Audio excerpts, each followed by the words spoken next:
मनला है प्यारी ए हमारो ताबा चलिया है रानिया। एक संतान के लिए मैं व्याकुल थी स्वामी। मैं सब कुछ भूल कर आपको दूसरी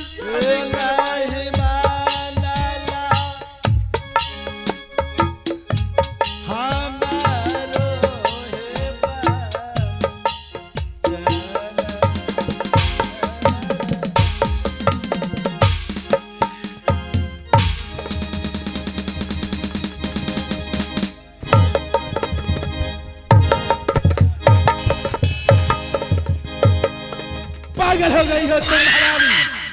मैं पागल हो गई हूँ, मैं पागल हो गई हूँ। स्वामी जी मैं आपको क्या करके भेजी थी और यहाँ आप क्या कर रहे हैं?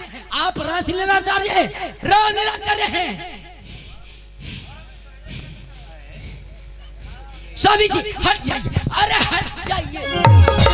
स्वामी जी आप मेरे सामने में उस कलमुही को छूते हैं। क्या मैं देखने में खराब लगती हूँ? क्या मैं अच्छी नहीं लगती हूँ? क्या मेरे गोरे गाल नहीं है? क्या मेरे लंबे बाल नहीं है? क्या मेरे स्वामी जी होठ लाल नहीं है?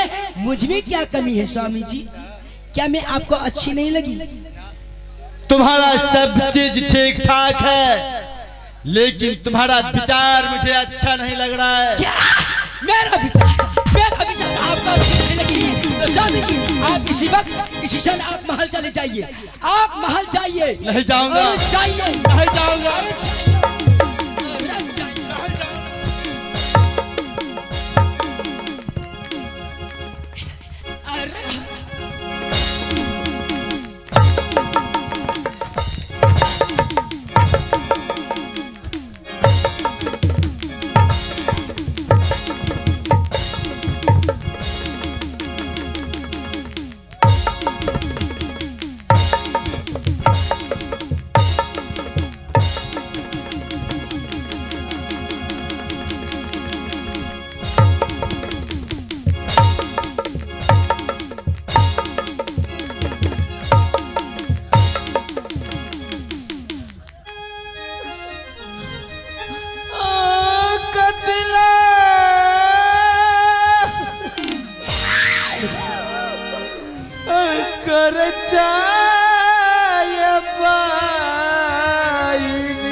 स्वामी जी आया कुछ कहा भी था?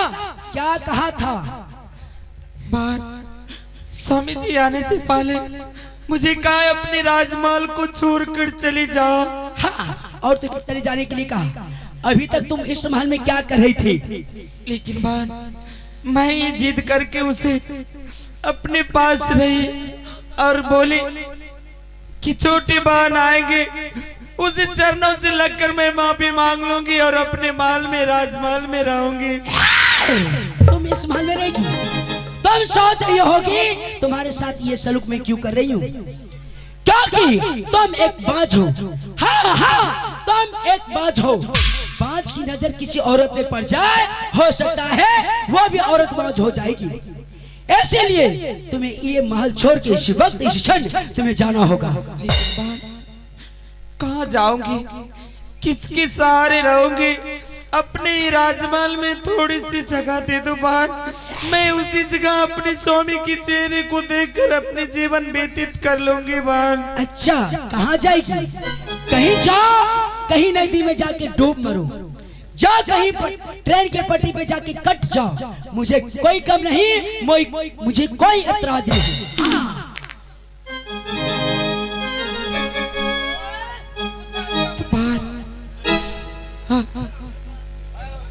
क्या ये महल छोड़ के तुम नहीं जाएगी? नहीं जाएगी? नहीं बान, नहीं जाएगी? कहते हैं मुझे अपने महल में रहने दो बान। महल में?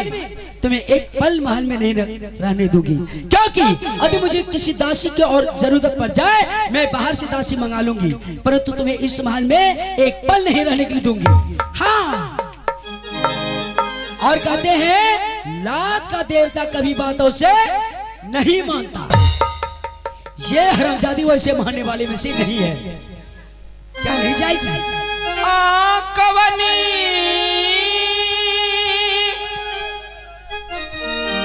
जन्म के बइनिया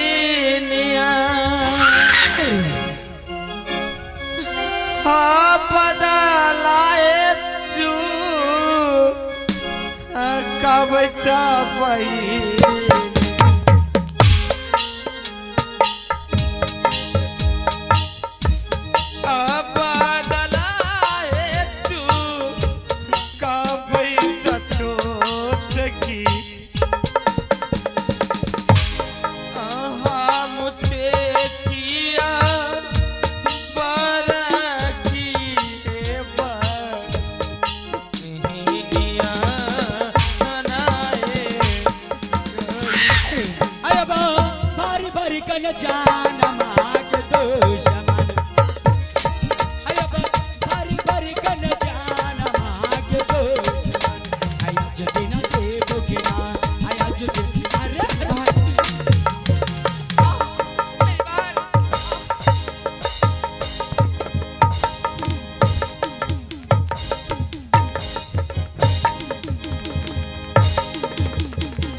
बताओ, जिस वक्त में उस कलमुही को मार रही थी जी, तुम मेरा कमर क्यों पकड़ा रहे? महारानी जी, अगर आप उसको मारते हैं तो दर्द आते हैं। बड़ी महारानी है वो इस महल का।